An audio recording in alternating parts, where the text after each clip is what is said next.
میرے محترم دوستوں، بزرگوں، عزیزو، اللہ رب العزت کی طرف سے ہر زمانے میں لوگوں کو کسی خیر کا موقع ملتا ہے۔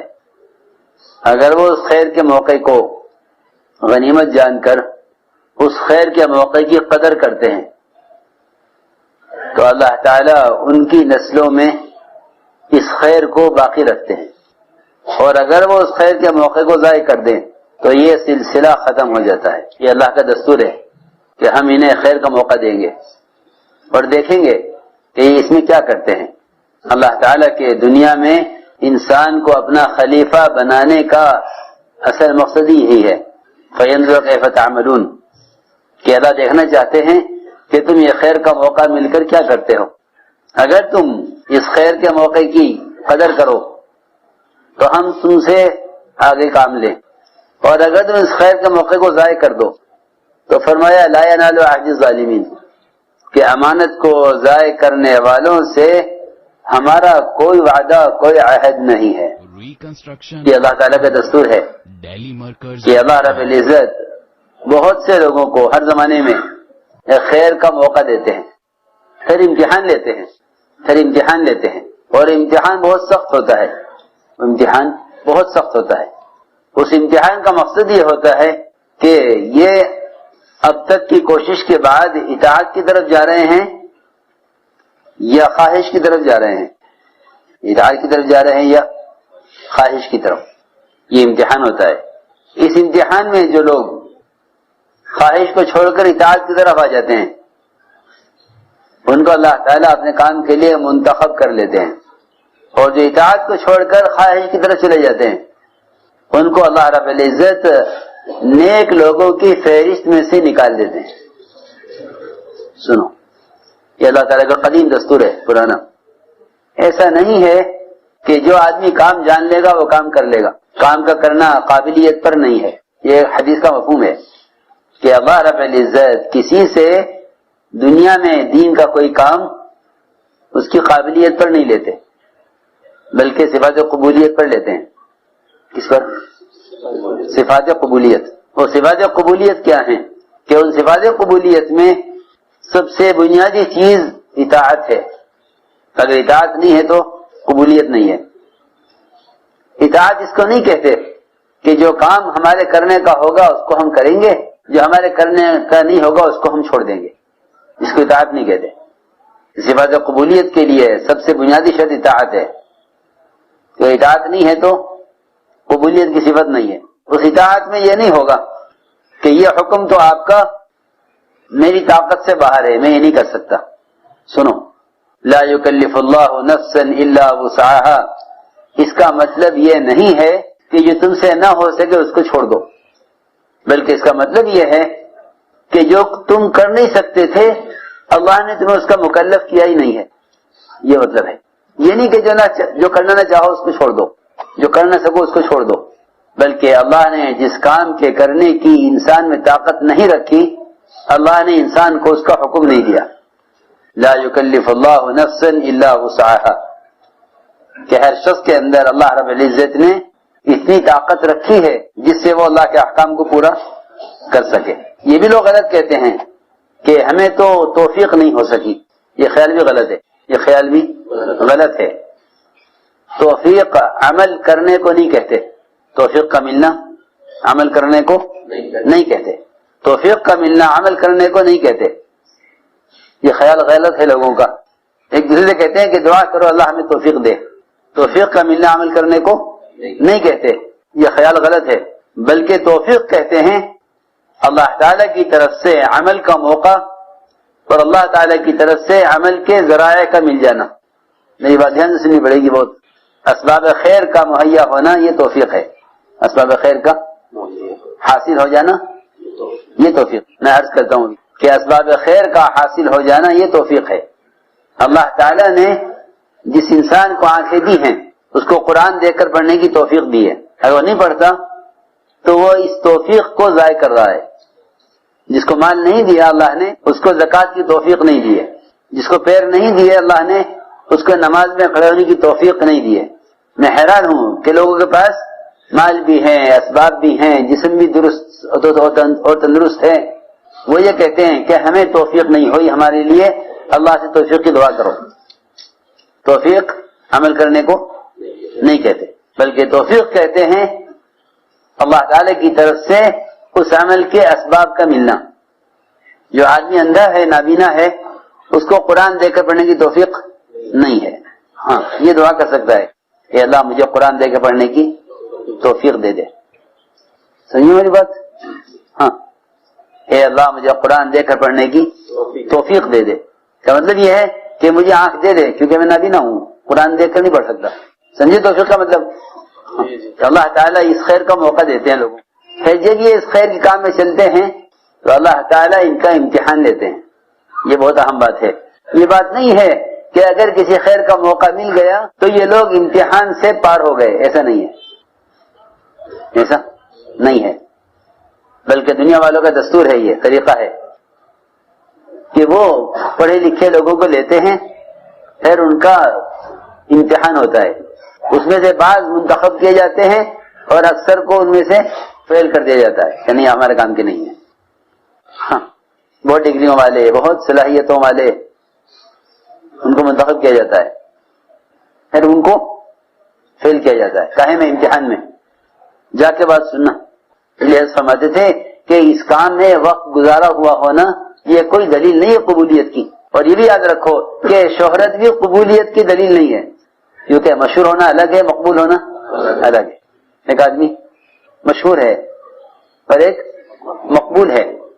مقبول وہ ہوتے ہیں حدیث میں کہ مقبول ان کو فرمایا ہے کہ اگر وہ کھو جائیں تو کوئی تلاش نہ کرے اور مل جائیں تو ان کی کوئی پرواہ نہ کرے، وہ مقبول ہوتے ہیں.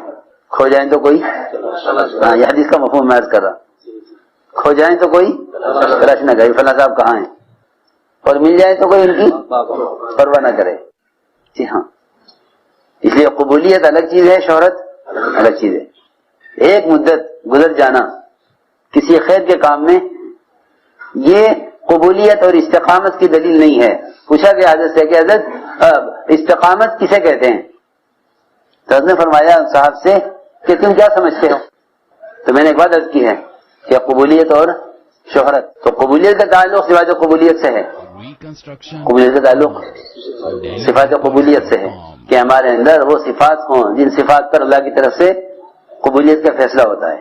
تو میں عرض کر رہا تھا کہ ایسے پوچھا گیا کہ استقامت کسے کہتے ہیں؟ حضرت نے فرمایا تمہارا کیا خیال ہے؟ اس نے کہا کہ جتنے بھی اعمال ہیں ان کو پورا کیا جائے. تو حضرت نے فرمایا کہ استقامت یہ نہیں کہ ایک عمل ہو گیا تھا ایک چھوٹ گیا، کہ استقامت تو یہ ہے کہ یہ اس کام میں مر جائے، اس کام میں مر جائے. استقامت یہ ہے کہ اس کام میں مر جائے. بہت دھیان سے بات سننا بھائی، کہ اس کام میں مر جائے یہ استقامت ہے. کیونکہ ایسے حالات پیش آئیں گے، ایسے سخت امتحان آئیں گے، ایسے امتحان آئیں گے کہ لوگ اس امتحان سے یعنی اس امتحان کو برداشت نہیں کر سکیں گے، امتحان کو برداشت نہیں کر سکیں گے کہ ایسے امتحان آئیں گے. میں عرض کروں گا تفصیل سے. اللہ تعالیٰ کی جیسے امتحان ہوتا ہے، اللہ نے انبیاء کا یہ امتحان لیا ہے، اس لیے فرمایا اشد الناس بلاء الانبیاء، کہ سب سے سخت امتحان ہوتا ہے نبیوں کا. سخت امتحان ہوتا ہے نبیوں کا. پھر جو ان کے طریقوں پر ہیں ان کا امتحان، پھر جو ان کے طریقوں پر ہیں ان کا امتحان، جو ان کے طریقوں زیادہ قریب ہوں گے. ایک صحابی نے عرض کیا کہ یا رسول اللہ میں تو آپ کی معیت چاہتا ہوں، آپ کے ساتھ، کہ اگر ہمارا ساتھ چاہتے ہو تو پھر کمر کس لو فقر و فاقے کے لیے، تنگی کے لیے. سنو، یہ نہیں کہ ہمارا ساتھ ہو جاؤ گے تو تمہیں دنیا میں یہ ملے گا، یہ برکتیں ملیں گی، یہ نعمتیں ملیں گی، یہ نہیں. ہاں یہ فرمایا کہ اگر ہمارا ساتھ چاہتے ہو تو فقر تنگی کے لیے تیار ہو جاؤ. اعد للفقر تجفافا، یہ فرمایا کہ پھر تو تنگی کے لیے اور سختی کے لیے، ناگواریوں کے لیے تیار ہو جاؤ. یہ نہیں فرمایا کہ ہمارے ساتھ آؤ گے تو یہ مزے ہیں، فرمایا کہ دنیا کے مزے تو ان کے لیے ہیں جو ہم سے دور ہیں. تو میں عرض کر رہا تھا کہ امتحان ہوتا ہے سخت، اور یہ امتحان اوپر سے چلا آ رہا ہے. سب سے پہلے امتحان ملائکہ کا ہوا، فرشتوں کا، کہ ہم ایسا حکم لائیں گے جو حکم تمہاری حیثیت کے خلاف ہوگا، حکم تمہاری حیثیت کے خلاف ہوگا. ہم ایسا حکم لائیں گے جو حکم حیثیت کے خلاف ہوگا. ہم دیکھیں گے کہ اب تک کی عبادت سے فرشتوں کے اندر، اب تک کی عبادت سے ملائکہ کے اندر اطاعت کا جذبہ کتنا پیدا ہوا، تو ہم حکم لائیں گے حیثیت کے خلاف. یہ پہلی مثال ہے. تو حکم دیا فرشتوں کو کہ آدم کو سجدہ کریں، آدم کو سجدہ کریں، حکم دیا، ہمارا حکم ہے. ہاں یہ نہیں کہ تم یہ کہو کہ یہ حکم ٹھیک نہیں ہے، اللہ کو اس کی پرواہ نہیں ہے. ہاں اللہ نے حکم دیا ہے، حکم کا پورا کرنا اطاعت ہے، حکم کو پورا کرنا اطاعت ہے. حکم میں غور کرنا، جی ہاں، کہ یہ پورا کرنے کا ہے یا نہیں، یہ نافرمانی ہے. کہ حکم کا پورا کرنا اطاعت. یہ حکم آیا تو سب نے سجدہ کیا سوائے ابلیس کے کہ نہیں یہ حکم میری حیثیت کے خلاف ہے، یہ حکم میری حیثیت کے خلاف ہے. سب نے سجدہ کیا سوائے ابلیس کہ نہیں یہ حکم میری حیثیت کے خلاف ہے، کیونکہ میں اعلیٰ ہوں یہ ادنا ہے، میں پرانا ہوں یہ نئے ہیں. ہاں دیکھو یہ ہے بات، موازنہ کیا اپنا آدم سے. حل کرنا ہی چاہیے تھا کہ اپنی حیثیت کا موازنہ کرتے اللہ کے امر سے، اپنی حیثیت کا موازنہ کرتے کس سے؟ اللہ کے امر سے، کہ اللہ کا امر ہے، اللہ کا امر ہے اور میں بندہ ہوں. جبرائیل بندے ہیں، اسرافیل بندے ہیں، اسرافیل بندے ہیں. جی ہاں، اسرافیل کا مطلب یہی ہے، سراف کہتے ہیں بندے کو، ایل اللہ یہ لکھا ہے. جبرائیل یہ بندہ ہے، ایل اللہ، جبرائیل اللہ کا بندہ. کہ بندگی کا تقاضا یہ ہے کہ جو کہا جائے وہ کر دو. تو اس نے انکار کیا، اس نے انکار کیا کبر کی وجہ سے. اس لیے کہتے ہیں کہ کوئی معمولی حکم بھی ہے پورا کر دو. آدمی حکم سے انکار کرتا ہے تکبر کی وجہ سے. ایک آدمی آپ کے ساتھ کھانا کھانے بیٹھا، اس نے لقمہ بائیں ہاتھ سے لیا، تو آپ نے فرمایا کہ دائیں ہاتھ سے کھاؤ. بات یہاں سے سننی پڑے گی، فرمایا دائیں ہاتھ سے کھاؤ. تو جب کسی کو کسی بات سے ٹوکا جاتا ہے تو وہ اطاعت کرنے میں اپنی ذلت محسوس کرتا ہے. میری بات دھیان سنیے، اطاعت کرنے میں ذلت محسوس کرتا ہے. اس ذلت سے بچنے کے لیے جھوٹا عذر پیش کرتا ہے. تو آپ نے فرمایا کہ دائیں ہاتھ سے کھاؤ. اسے خیال ہوا، اس کو خیال ہوا کہ سو مجھے کیا کرنا چاہیے، ٹوک دیا مجھے سب کے سامنے. تو اس نے بجائے اس کے کہ وہ دائیں ہاتھ سے شروع کرتا کھانا، اس نے کہا کہ اے محمد صلی اللہ علیہ وسلم میرا دائیں ہاتھ اٹھتا نہیں ہے، دائیں ہاتھ اٹھتا نہیں. حالانکہ ایک معمولی بات تھی، فرض واجب نہیں ہے دائیں ہاتھ سے کھانا، فرض واجب نہیں ہے، سنت ہے.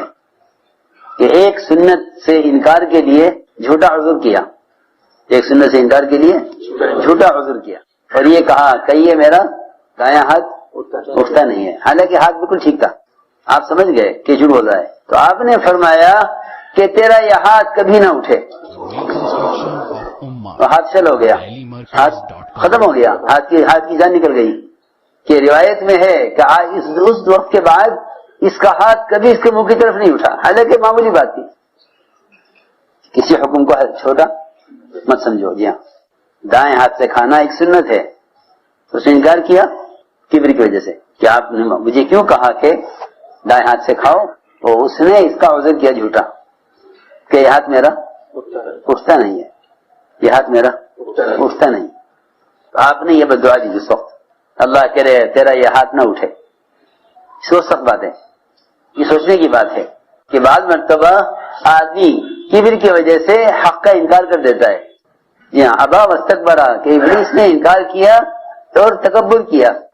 یہ نہیں دیکھا کہ بڑے کا امر ہے، بلکہ یہ دیکھا کہ مجھے چھوٹے کو سجدہ کرنے کا حکم دیا جا رہا، حالانکہ امر بڑا ہے، فرشتے سے بھی آدم سے بھی، فرشتے سے بھی اور آدم سے بھی امر بڑا ہے اللہ کا کہ اللہ کے امر کو پورا کرو. مناج کے پہلا امتحان یہ ہے. یہاں ابلیس اس امتحان میں فیل ہو گیا تو نکال دیا گیا. جی ہاں، اور یہ بات یاد رکھو کہ جو نکال دیا جائے گا اطاعت نہ ہونے کی وجہ سے، اس کی کوشش بھی دوسروں کو نکالنے کی ہوگی. یہ بھی ایک بات ہے، یہ قدیم دستور بتا رہا میں آپ کو. جی ہاں، کہ نکل گئے ہم تو نکل گئے، مگر ہم نکل کر تمہیں نکال کر چھوڑیں گے. جی ہاں، تمہیں بھی نکال کر چھوڑیں گے، کیونکہ تمہیں سجدہ کرنے کے چکر میں ہمیں نکالا گیا ہے. ہاں، ہم تمہیں بھی یہاں نہیں چھوڑیں گے. جی ہاں سنو، یہ بہکایا اس نے، بہکایا اس طرح کہ جس طرح میں نکالا گیا ہوں تمہیں بھی یہاں سے نکلنا ہے. کہیں ہم نکلنا نہیں چاہتے، کہ نکلنا نہیں چاہتے تو میری بات مانو. کہ کیا کہ اس درخت میں سے کھا لو، کھا لو گے تو ہمیشہ رہو گے. تمہیں روکا ہے نا درخت کھانے سے، کیا روکا ہے؟ کہ روکا اس لیے ہے تاکہ تم یہاں ہمیشہ نہ رہو، اس لیے روکا گیا ہے کھانے سے. کھا لو گے تو ہمیشہ رہو گے. یہاں یہ مشورہ دیا. چنانچہ یہ بھی نکالے گئے کہ نکلنے والوں کی دو قسمیں ہیں، یاد رکھنا. کسی خیر کے موقع سے محروم ہونے والے، کسی خیر کے موقع سے نکالے جانے والوں کی دو قسمیں ہیں. جی ہاں، ایک قسم تو وہ ہے جو گناہ کر کے استغفار کریں، گناہ کر کے استغفار کریں کہ وہ تو واپس آ جائیں گے. برائے ابن عازب سے پوچھا گیا کہ ہلاک ہونے والا وہی تو ہے نا جو گناہ کرے؟ فرمایا نہیں، گناہگار ہلاک نہیں ہوتا، گناہگار تو توبہ کر کے نجات پا لیتا ہے. ہلاک تو وہ ہوتا ہے جو کسی گناہ کرنے والے کو اللہ کی رحمت سے مایوس کرے. ہلاک وہ ہوتا ہے جو گناہگار کو مغفرت سے مایوس کرے. یہ ہلاک وہ ہوتا ہے جو گناہگار کو مغفرت سے مایوس کرے. ہلاک وہ نہیں ہوتا جو گناہ کر کے توبہ کر لے، کیونکہ گناہ کرنے والے کے ساتھ نجات ہے استغفار. انہوں نے استغفار کر لیا، آدم علیہ السلام نے استغفار کر لیا، ربنا ظلمنا انفسنا، استغفار کر لیا، یعنی رجوع کر لیا اللہ کی طرف. شیطان نے اپنی غلطی پر وہ اڑ گیا، وہ غلطی پر اڑ گیا، غلطی پر اڑ گیا کہ نہیں ہماری بات ٹھیک ہے. یہ جو اپنی غلطی پر اڑ گیا وہ محروم ہو گیا. جس نے غلطی تسلیم کر کے استغفار کر لیا وہ مقبول ہو گئے. تو میں نے ایک مثال درج کی ہے کہ اللہ کی طرف سے سخت امتحان ہوتا ہے. یہ حکم آیا حیثیت کے خلاف، ایک مثال. دوسرا حکم آتا ہے جذبے کے خلاف. ہمارا جذبہ تو یہ تھا، ہمارا جذبہ تو یہ تھا، ہمارا جذبہ تو یہ تھا. انبیاء علیہ السلام کے جذبے ہوتے ہیں. ایک جذبہ ہوتا ہے نبیوں کا کہ اولاد ہو. اس زمانے میں بڑے بڑے تاجر، بڑے بڑے زمیندار وہ اولاد چاہتے ہیں اپنے مال اسباب کی حفاظت کے لیے کہ اگر بیٹا نہیں ہے تو مال غیروں میں جائے گا. ہاں مزاج یہ ہے کہ اولاد چاہیے، کہیں کے لیے کہ بہت مال ہے.